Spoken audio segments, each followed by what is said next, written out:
तो तब शुरू हो रही है जब महाराष्ट्र और हरियाणा में विधानसभा के चुनाव सर पर हैं। साथ ही अगले साल की शुरुआत में ही दिल्ली में भी विधानसभा के चुनाव होने हैं। इसलिए सबकी नजरें इस बात पर टिकी थी कि इन राज्यों से किनको मंत्री बनाया जाता है। इस सब के बीच जिस मध्य प्रदेश से बीजेपी को 29 में से 29 सीटें मिली हैं, वहां के पूर्व मुख्यमंत्री शिवराज सिंह चौहान भी पहली बार मोदी सरकार में मंत्री बने हैं। मैं शिवराज सिंह चौहान ईश्वर की शपथ लेता हूं। मध्य प्रदेश के मुख्यमंत्री रहे शिवराज सिंह चौहान मोदी सरकार में पहली बार कैबिनेट मंत्री बने हैं।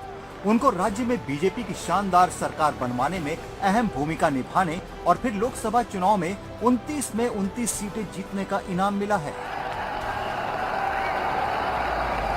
मैं पीयूष वेद प्रकाश गोयल, मैं नितिन जयराम गडकरी, प्रताप राव गणपत राव जाधव, मैं रक्षा निखिल खड़से, मुरलीधर मोहोळ, ये सभी चेहरे महाराष्ट्र से आते हैं जो मोदी सरकार में शामिल हो गए। एक तरफ जहां नितिन गडकरी और पीयूष गोयल जैसे पुराने अनुभवी मंत्री फिर से मंत्रिमंडल में शामिल हुए हैं, वहीं रक्षा खड़से से लेकर मुरलीधर मोहोळ जैसे नए चेहरों को आगे बढ़ाया गया है। इनकी अहमियत इसलिए बढ़ गई है कि महाराष्ट्र में इसी साल के आखिर में विधानसभा के चुनाव होने हैं।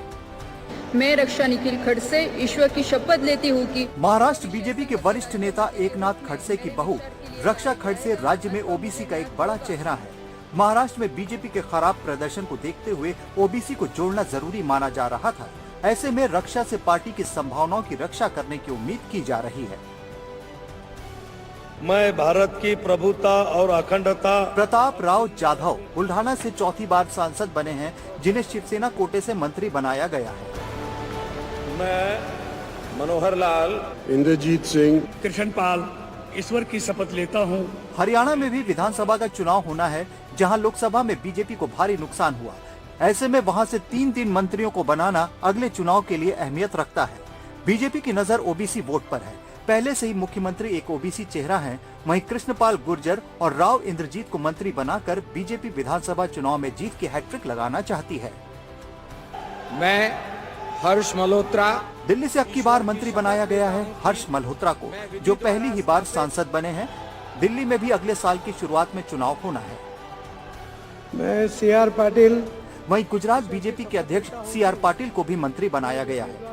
पाटिल की अगुवाई में बीजेपी ने जहां 2022 में विधानसभा में शानदार जीत हासिल की थी, वहीं इस बार भी 26 में से 25 सीटें जीतने में बीजेपी कामयाब रही। Bureau report, NDTV India.